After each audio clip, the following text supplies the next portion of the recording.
Maintenant, on commence l'exercice, on continue. On commence l'exercice 2 sur l'étude de propane.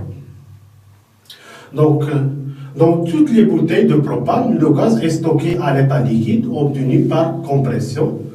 Le remplissage des courbes des bouteilles probablement vidées à la température de 15 degrés est effectué sous une pression de 10 à 12 atmosphères.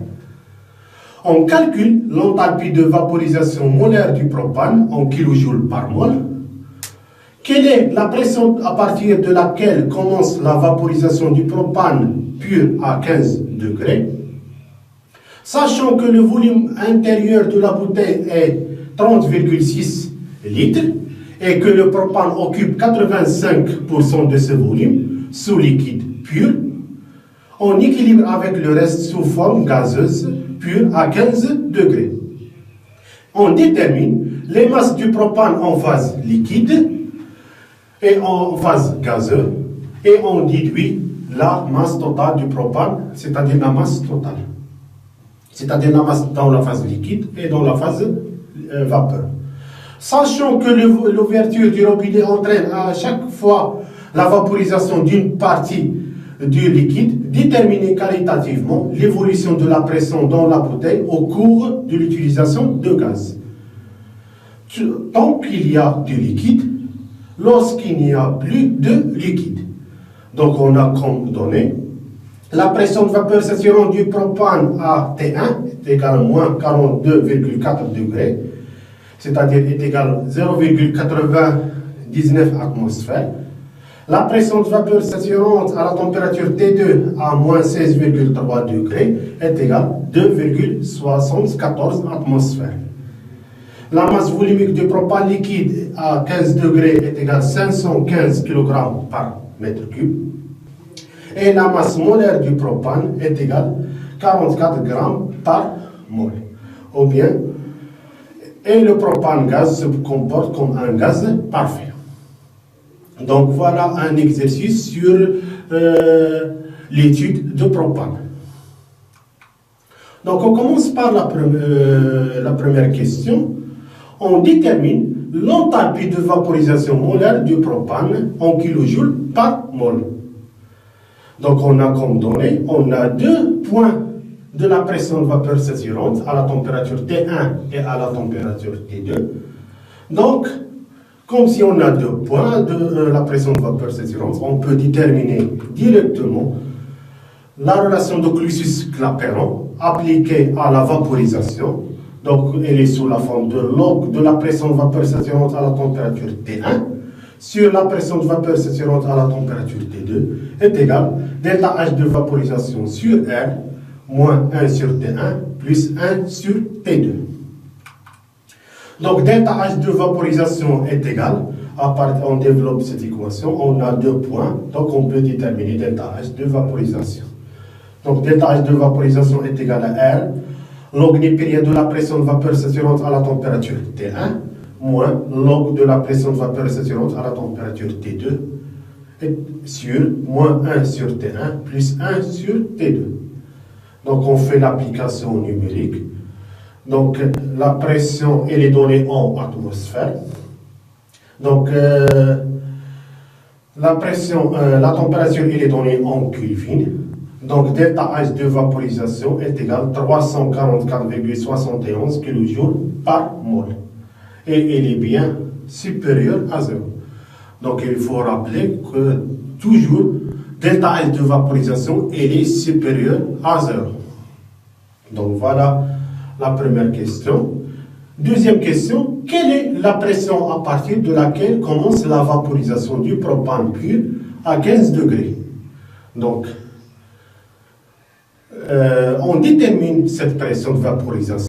C'est la pression de vapeur saturante. On détermine la pression de vapeur saturante. Donc, on applique la relation de Clausius-Clapeyron à l'équilibre de vaporisation, c'est-à-dire log népérien de la pression de vapeur saturante à la température T1 sur la pression de vapeur saturante à la température T2 est égal à delta H de vaporisation sur R moins 1 sur T1 plus 1 sur T2.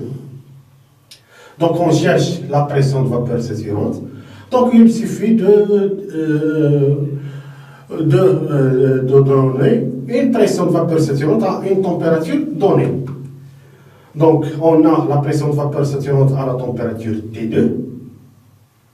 Donc et on cherche la pression de vapeur saturante à 15 degrés. Donc on a la pression de vapeur saturante à la température T1 sur la pression de vapeur à la température T2 est égale delta H de vaporisation sur R, facteur moins 1 sur T1 plus 1 sur T2. Donc on fait l'application numérique, on a delta H de vaporisation, on a la constante de gaz parfait et les températures. Donc on fait l'application numérique. Nous obtenons la pression de vapeur saturante à T1, c'est-à-dire 15 degrés, est égale à 7,28 atmosphères. Donc voilà la pression de vapeur saturante à 15 degrés.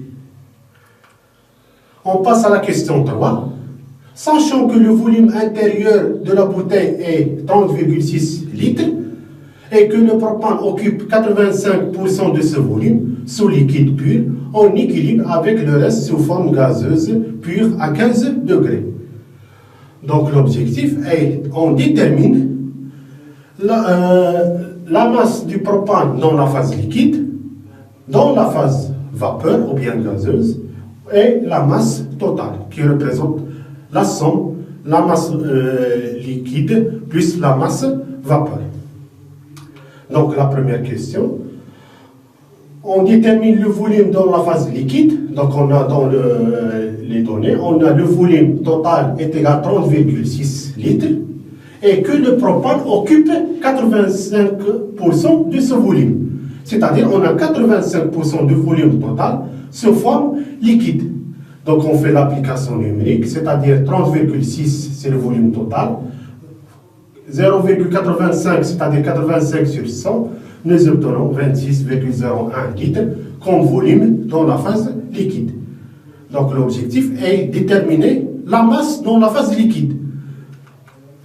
Donc la masse dans la phase liquide, elle est donnée en fonction de la masse volumique dans la phase liquide fois le volume dans la phase liquide. Donc parce que la masse volumique est égale à la masse sur le volume. Donc on fait l'application numérique. On a la masse volumique est égale à 515 kg par mètre cube. On a dans les données. Le volume dans la phase liquide, on a déjà déterminé en litres. On transforme le volume en mètre cube pour homogénéiser les unités. Parce que la masse volumique elle est donnée en kg par mètre cube. Donc le volume elle est donné en mètre cube. Donc nous obtenons la masse en kilogrammes. Donc c'est-à-dire 13,40 kg. On détermine la masse du propane dans la phase gazeuse. Donc le volume de la phase gazeuse est égal. Donc on a le volume total moins le volume dans la phase liquide. On a déjà déterminé le volume dans la phase liquide est égal à 26,01. Donc est égal le volume total 30,6, le volume liquide 26,01. Donc le volume dans la phase gazeuse est égal à 4,59 litres. Donc le propane gaz se comporte comme un gaz parfait. Donc on considère que le gaz se comporte comme un gaz parfait dans les données. C'est-à-dire on peut appliquer l'équation des gaz parfaits. PV est égal à nRT ou bien la masse sur la masse molaire fois RT. Donc on a déjà la pression. Donc la masse dans la phase gaz est égale à la pression fois le volume sur la masse, fois la masse molaire sur RT. La pression dans la phase gaz est égale à la pression de vapeur saturante parce qu'on a l'équilibre entre liquide et vapeur, la pression de vapeur saturante. Donc la pression est égale à la pression de vapeur saturante. Le volume dans la phase gaz, on a déjà. La masse du propane, donc on peut la déterminer, est égale à 44 10 à la puissance moins 3 kg par mol. Et RT, on a la constante R et la température T. Donc on fait l'application numérique. Donc nous avons donné R en litres atmosphère Kelvin moins 1 mol moins 1 est égal à 0,082. Pourquoi? Parce que nous avons donné le volume en litres, c'est-à-dire 4,59 en litres. Donc, si on fait l'application numérique, nous obtenons la masse dans la phase gaz est égale à 0,062 kg ou bien 62 grammes. Donc, on déduit, donc voilà la masse dans la phase gaz. Donc, on a déjà déterminé la masse dans la phase gazeuse et la masse dans la phase liquide. Donc, on peut déterminer la masse totale est égale à la masse dans la phase gaz plus la masse dans la phase liquide. On fait l'application numérique et nous obtenons 13,462 kg. Donc voilà la masse totale donc, du butane ou bien du propane. Donc la quatrième question, sachant que l'ouverture du robinet entraîne à chaque fois la vaporisation d'une partie du liquide, on détermine qualitativement l'évolution de la pression dans la bouteille au cours de l'utilisation du gaz. Tant qu'il y a du liquide et lorsqu'il n'y a plus de liquide. Donc on va étudier deux cas possibles. Lorsqu'il y a du liquide, c'est-à-dire on a la phase liquide dans la bouteille et la phase gazeuse. Donc c'est-à-dire tant qu'il y a du liquide, donc la pression P dans la bouteille reste égale à la pression de vapeur saturante. Donc dans la bouteille, lorsque le gaz sort, on a l'équilibre. Donc la pression est égale à la pression de vapeur saturante. Donc ce qui garantit une pression constante en sortie de bouteille. Donc c'est-à-dire la pression est égale, dans ce cas, est égale à la pression de vapeur saturante à 15 degrés, ou bien est égale à 7,28 atmosphères. Donc voilà, la pression de vapeur saturante dans la bouteille donc, est égale, donc la pression en sortie est égale à la pression de vapeur saturante. Lorsqu'il n'y a plus de liquide, c'est-à-dire lorsqu'il n'y a plus de liquide, c'est-à-dire on a le gaz, il est en contact avec la pression atmosphérique. C'est-à-dire la pression dans la bouteille est égale, tout simplement est égale à la pression atmosphérique. Donc la pression diminue jusqu'à atteindre la pression atmosphérique, c'est-à-dire est égale à 1 atmosphère.